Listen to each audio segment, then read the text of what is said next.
Hi, welcome to Fanboy and Critic, our show where we go see movies out in theaters and give you our review. Both the good and the bad. I'm Jorem Ortiz, and I'll be your fanboy. I'm Sam McClure, I'll be your critic.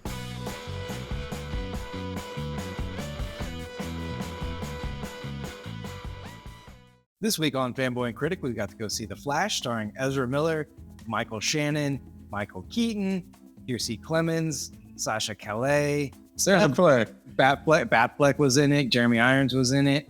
If you don't know what The Flash is, he's a superhero, and his superpower is being super fast, and faster than all the other ones that are fast. It's like extra fast. Fastest man alive. We've seen The Flash for like 7 seasons on TV. Very true. Seen him in bit parts in the other Justice League movies. Now he's got his own movie. What did Anthony Muschietti do well? Bring him to the big screen. Let's not start off with The Flash. Let's start off with Batman, or Batmen, that were in this movie.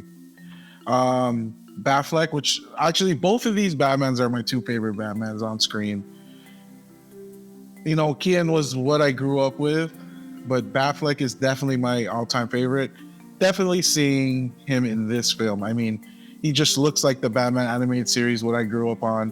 This, the way he acts, the way he fights, the movement, the suit, it's just Tim. He was a great actor. I'm gonna miss Ben Affleck because we all know he's no longer part of the DCU. Yeah, Keaton was great. It was great seeing all the old Batcave and Batmobile and jet and everything like that. Blast from the past, Keaton, you knocked it out. Now down to The Flash, Sam.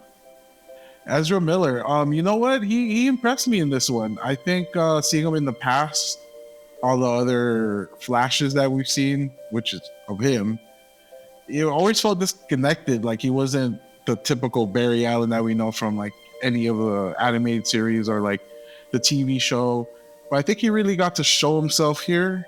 So I think Ezra Miller did a really good job. I mean, it wasn't like the craziest, most outstanding performance, but he played it to the best he could, I guess you could say. I don't know, that last scene, I think he did a great job. I mean, I think for all the, we don't like Ezra Miller for all the terrible things they've done. Yeah. But they are a good actor. Oh, Supergirl. She was okay. You know, when they first introduced her, I was just kind of like, whatever. But the minute she puts on that suit, I don't know what it is. It just brings it out in them. And she was like a Superman or Supergirl, like that I haven't seen, you know, like she was way tougher, super badass, like a Superman I want from like the Superman I want to see, you know, like she didn't give no fucks, did whatever she wanted to do at any moment. Yeah, she was a badass Supergirl. I definitely thought we were going to get some like Red Sun Superman. Yeah, just because of Russia, like she was in Russia. Yeah, that's kind of what I thought too. I was like, oh man. But no, we didn't get to see any of that. The CGI, we were actually talking about this. It was so. Yeah. It was like swinging, big swings, big time, really bad and really good. Yeah, I feel like when they had both Ezras or both Barry Allens on screen, that was when it was terrible. Like they would try to make one look younger, one look older, and you could totally tell their face was CGI. I felt like it was, at first I thought it was like a sandbag effect, like, oh, maybe it just starts off really bad and gets better towards the end, which it kind of did. But no, overall, CGI is just not that great. Storyline was great. The plot was great. I just want more. I'm just going to end it there. The plot was great, and I want more. I do think the story was really solid. I mean, I'm the critic, so I'm going to go into, I think the story was solid, and I think Ezra Miller is a good actor, despite their terrible off-screen antics. The bad things, first of all, Batman has like 10 of his own movie, and they dedicated so much screen time to Batman. We all love Batman. It goes without saying. We all love Batman. They love Michael Keaton Batman. Most people loved Batfleck. You know, I just felt like they put a lot into Batman, and then they're just like, well, Flash is here too. That being said, Flash is my favorite superhero in the DC universe, so I'm just like, I just want him to have his own movie and to make it seem like it's his movie, because this movie definitely felt like okay, it's Batman and the Flash. Very true. Yeah, that's the vibe I definitely got from this. Yeah. And then even like the promotional posters that they had that they were giving away is Batman for like 60% of the poster. And then Flash is like a little guy on there. It's clear that they were like, Batman's going to sell tickets. And I guess that's the name of the game. They had some really cool stuff in the Speed Force, and the concept was really cool, but the CGI within the Speed Force was really bad. I think they were maybe trying to go for an Uncanny Valley sort of thing. Yeah, it was really weird. I don't know why they did that. I think it was intentional. I want to believe it was intentional. Otherwise, it was super bad inside the Speed Force. Yeah, if they watched Spider-Verse, they would have got. Oh, I know. They would have got a better idea of what to do with the Speed Force. I mean, I think the Speed Force, I think the concept was really cool. Oh yeah. That was when they go in, like I start seeing everything like around it. I was like, oh, I get like visually they're representing like this sort of thing. Yeah. And they have a good idea of how to do that. They just don't execute it. His running was super dumb. I hate the way they did the CGI run. I think it looked dumb as hell. There's a lot of it's really funny and fun and lighthearted and doesn't take itself too seriously. Most of it, but then gets really serious. I don't know. I think there's a lot of good things to be said about the plot, the writing, the acting. CGI took a lot away from it, but I think the directing was really solid. There's a lot of great things going on here. I just always feel like the Flash is getting the short end of the stick in Justice League movies, whatever. Now he didn't even really get his own full movie. He got to share a movie. Yeah, he kind of did. That's my biggest concern, but they did it well. Okay, Jay, convince all the critics out there to go see this movie. Critics, this might be a tough one because I know you guys gave up on the DC universe.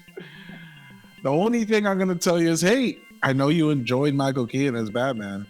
I know you're watching The Flash, but Michael Keaton's in it. That's what I got. You're as bad as Warner Brothers. That's what I got. Stop promoting Batman. This is about The Flash. That's what I got, man. All right, fanboys. It hurts me to say it, but I know none of you care about The Flash. You only want Batman and Wonder Woman and now even Aquaman. That's who you want, but you don't care about The Flash. And this is a movie about Batmans that are not active in the DCU and Flash, who I think most fanboys are pretty, at least lukewarm at best about. That's the best I can do. I love The Flash, so of course I'm going to go see it.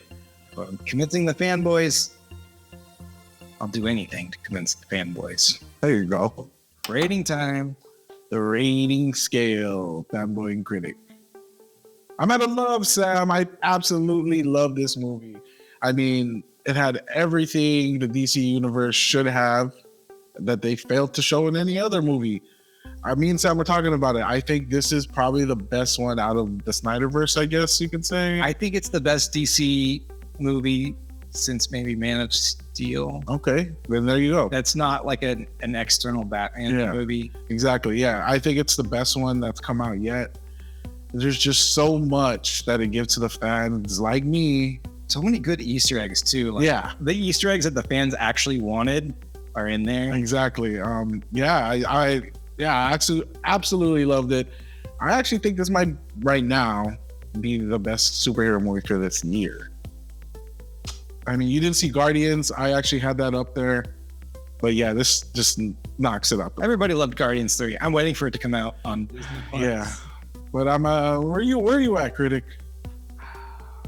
I am at an amazed. Hey, I mean, you know, it didn't knock it fully out the park. It knocked it like to the back wall, but I don't think it was a full home run, especially with the glaring CGI issues. Yes. And you know, the movie being heavily Batman, which I love Batman too. Batman's great, but he's got so many of his own movies, you know. I think that's what knocked me over the maze. Just wanted Flash to have his own movie. So it's literally just like half a point off from like a love perfect movie. I don't know. It might grow on me, but also like there's been so many multiverse movies by now. True. And this did, I don't think it pushed the envelope compared to the two Spider-Verse movies. Okay. No Way Home and Everything Everywhere All at Once. They're all like really amazing multiverse movies. Yeah.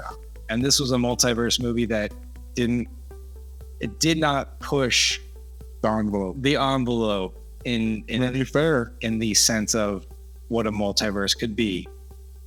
It barely scratched the surface. All right, fanboys and critics, make sure to like, subscribe, leave a comment below. Go check out our Patreon and Discord. And we'll see you next week. Actually, we won't see you next week. We'll see you in 2 weeks for Indiana Jones and the Dial of Destiny. And we'll see you and you for the next review.